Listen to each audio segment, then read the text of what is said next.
Okay, so just a quick look at 2016. We did have our fantastic global conference in Madrid, Spain, and during that year we worked really hard and we increased our membership to a total of 55 member organizations. And we were very active, all of us, including our executive committee and our RPAs, and in total we participated in 13 HA-related conferences.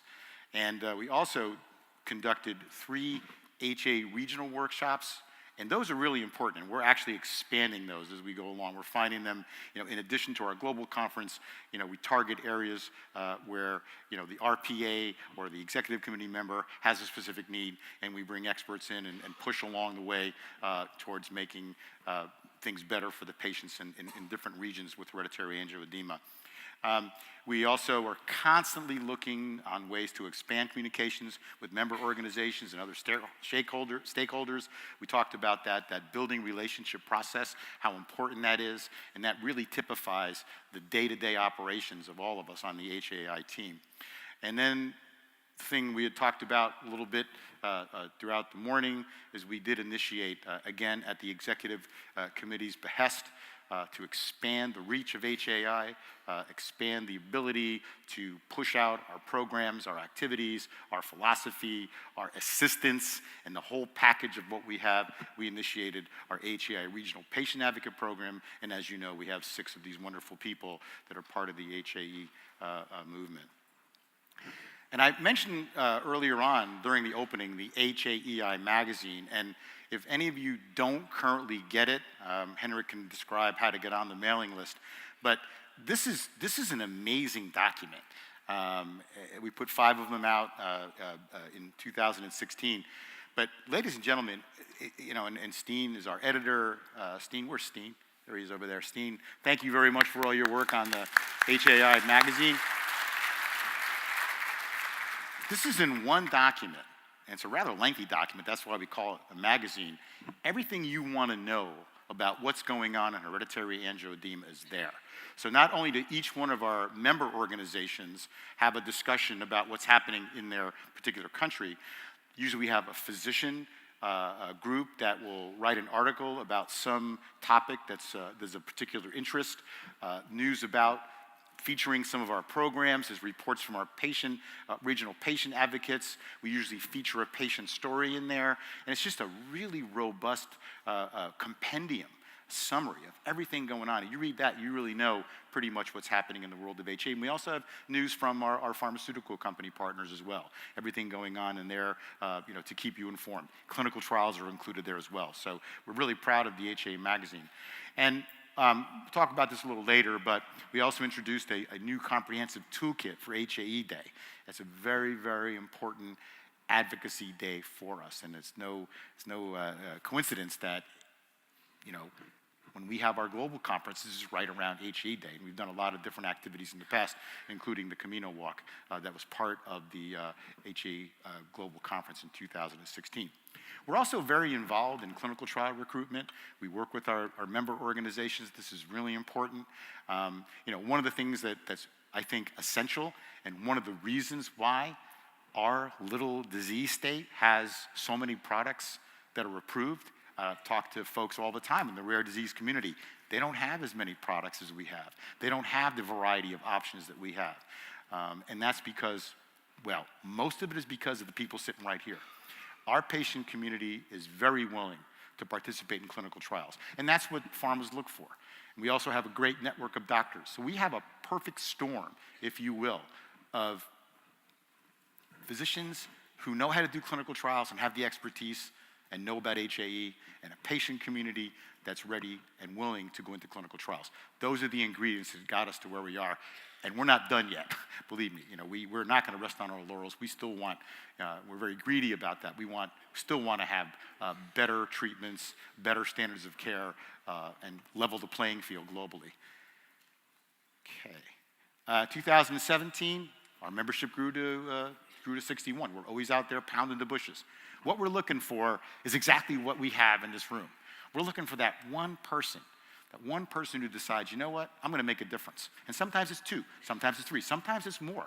Sometimes it's a physician that then introduces us to a patient. The power of one is extraordinary.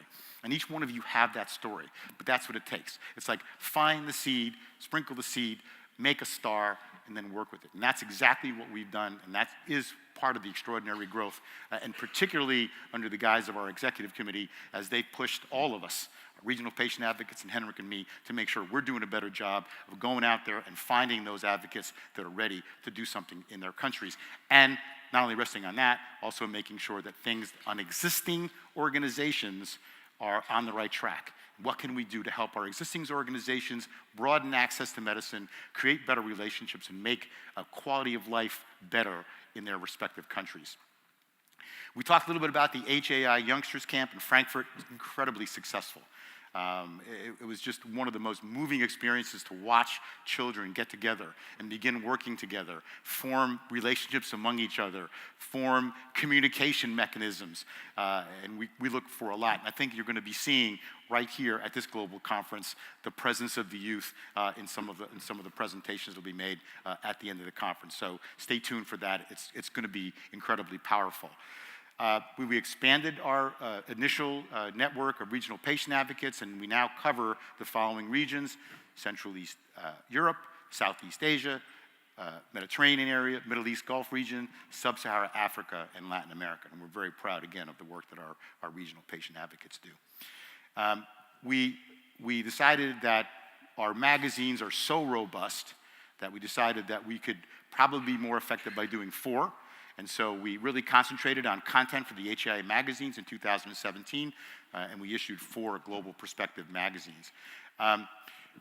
We are very active in making sure that we do build those relationships with not only the pharmaceutical companies, but more importantly, the doctors who treat the disease. So we're out there constantly trying to identify experts, nurture experts, do whatever we can to raise the bar in terms of the education of HAI doctors. And of course, as you well know, our HAI expert certification program is going to be part of that as we go forward. So we were actually at 9 major international medical meetings doing just that. And then sometimes we even get invited to make presentations, which is very exciting. And it's really cool that doctors sometimes know that the patients know the disease very well, and we'll get invited to make those talks, and it's very, very powerful. Obviously, we started planning for this conference. Hopefully, we've done a good job with that. We'll know by the end of it. And then we did some launches. We relaunched our Global Access Program. Henrik will be talking about that later this afternoon. Our GAP program is a very, very important initiative of Hereditary Angioedema International, and that's part of our effort to see if we can't level the playing field for HA treatment as prescribed in the WAO guidelines. That's a very important part of it. We're also going to talk about HAI Connect. I won't go into any detail here. I'll talk about, when we talk about HAI programs and tools, we'll talk about HAI Connect, we'll talk about the HAI website hosting and the new format, and we'll also talk more about the global registry. But those are very important executive committee-driven initiatives that we were able to get done in 2017. And so, just in closing, I think the philosophy that we have in HAI, and this permeates all the different parts of the organization that we outlined earlier in the talk. That's the executive committee, the RPAs, and the HI team. There's one thing that we will not accept ever from anybody in our organization, and you'll never hear it from somebody that's part of our team.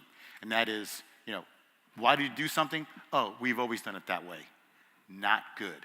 We don't allow it. We're always thinking forward. We are trying to marshal the best practices, the creativity, the energy, the emotional maturity, and the leadership capabilities of everybody in our organization to make sure that we keep our eye on the goal. We're leveling the playing field. We're helping people take control of their HAE. And we're finding the most creative ways we can to build those relationships to make the quality of life for HAE patients better over the years. And I commend our current executive committee for all their work. In fact, this committee's been together for the last 4 years, and the results have been extraordinary. And oftentimes, I'm on the opposite end where they're saying, hey, what are you doing? Like, okay, and you shouldn't be doing this, you should be doing that, which is great. That's how a successful organization works. So I commend them and I congratulate them, and I'll turn it over now to Fiona Wardman, our treasurer, for the treasurer's report. Not quite yet. Oh, well, that's what it says. but you'll be on in a few, Fiona. Thank you, Tony.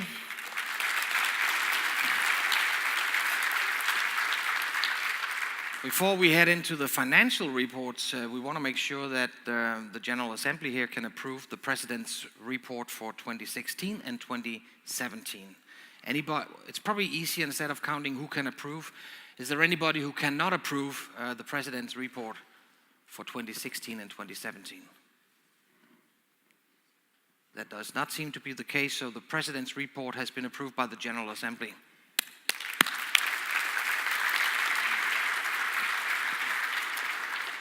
And this leads me to the introduction of our treasurer, Fiona Wortman. Fiona,